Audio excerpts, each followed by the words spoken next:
Информация к размышлению. Начало 90-х годов прошлого века. Полнейший разгул грузинского шовинизма. Лозунг «Грузия для грузин» становится главным. Абхазы объявляются пришлым элементом. Учительская газета, так назывался рупор, один из самых главных шовинистических рупоров, как бы в усмешку над названием, обещал кары небесные всем абхазам, да и жителям Грузии и других национальностей. И на этом фоне в Тбилиси приезжает Зураб Ачба, наш замечательный юрист, убитый четверть века назад здесь у нас, выступает на многотысячном митинге в Тбилиси, во Дворце спорта. И так умело выступил, так распорядился своим богатейшим арсеналом, что ему аплодировала вся арена Дворца спорта, вмещавшая более 10 тысяч человек. А говорил он о том, что Абхазия должна иметь такие же права, как и Грузия. И в этом центре шовинизма, в Тбилиси, в период Звяда Гамсахурдия, он смог настроить, по крайней мере, присутствовавших так, что они испытывали огромное уважение к тому, что он говорил, потому и аплодировали ему. Началась война. Один из элементов пропагандистской работы Шеварднадзе и его окружения за рубеж было то, что исламисты в Абхазии идут против христианства, готовы уничтожить христианство. И на этом фоне в Атланту, в Штаты летит Нател Акаба, другой депутат нашего парламента, вместе с Лианой Кварчелли, прилетают, и идет встреча с Джимми Картером, американским президентом. Развеиваются сразу слухи об исламизме абхазского руководства, абхазского народа в том страшном варианте, в котором подавала это Грузия. Две красивые, современные европейские женщины смогли растопить лед недоверия к Абхазии, и в этом их огромная заслуга. Чуть позже в Лондон приезжает Станислав Лакоба, другой, не менее значимый представитель абхазского парламента.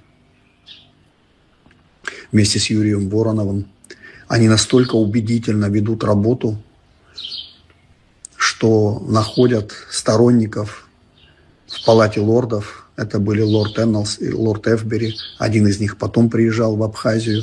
Они поддерживали Абхазию, насколько это было возможно. Именно тогда появились те знаменитые статьи, которые внушали и рассказывали западной аудитории, что Абхазия – это не Грузия, и Абхазия – это не Россия. Абхазия – это Абхазия. И в этом огромная заслуга этих людей.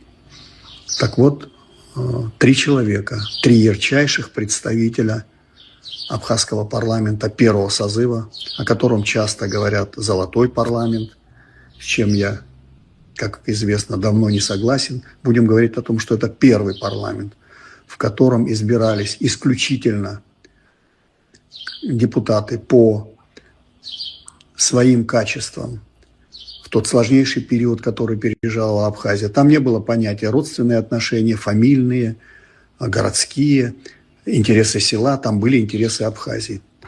Но есть одно, что объединяло 3 этих ярчайших представителей. Все 3 были абхазами, но все 3 не знали абхазского языка. Представим себе ситуацию, что они захотели бы участвовать, да, даже гипотетически, в выборах следующего года, у них бы не было никаких шансов. Вот первое, над чем прошу я задуматься всех.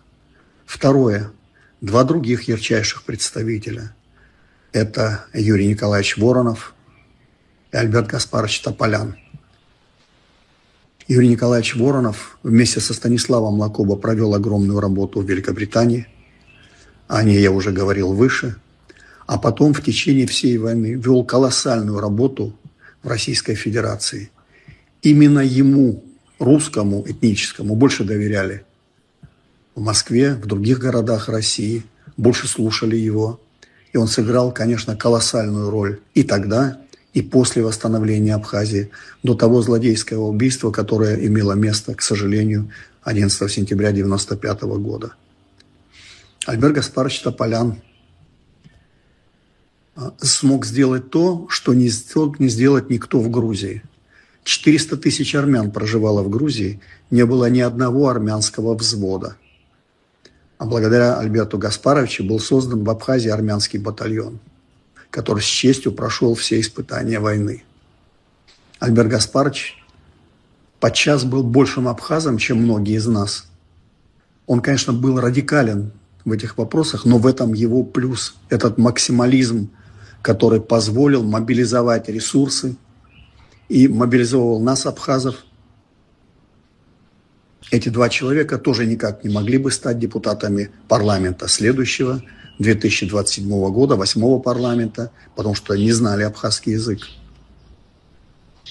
Я напомню, как формировался тогда парламент. 65 мест было, 28 мест было у абхазов, 26 мест было у грузин, и 11 оставалось представителям других национальностей. Вот из 11 за нас, за абхазов, фактически голосовало 7 депутатов. Я просто назову кое-кого из них.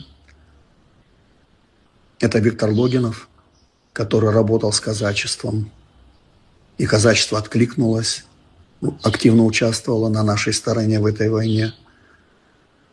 Это Арут Иванович Гонгцян в Гаграх. Это Виктор Васильев и многие-многие другие. Что я хочу сказать? Многие из них живы. Альфред Леонидович Кокуев, недавно ушедший.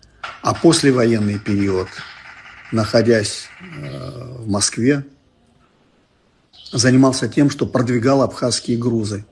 Это было очень тяжело.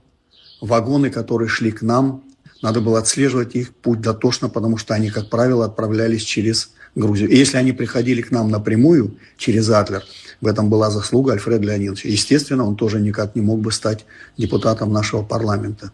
К чему я это говорю? А говорю это вот к чему. Почему была обеспечена наша победа? Да, во многом благодаря тому, той политике межнациональной, которую мы вели. В отличие от грузин, которые провозглашали себя единственной нацией. Извините, чуть ли не Богом дарованной нацией. Мы работали со всеми. И Крунг, и Славянский дом, и другие российские общества, и греческая Ирине. Это все позволило нам в тяжелую минуту мобилизовать ресурсы в нашу пользу.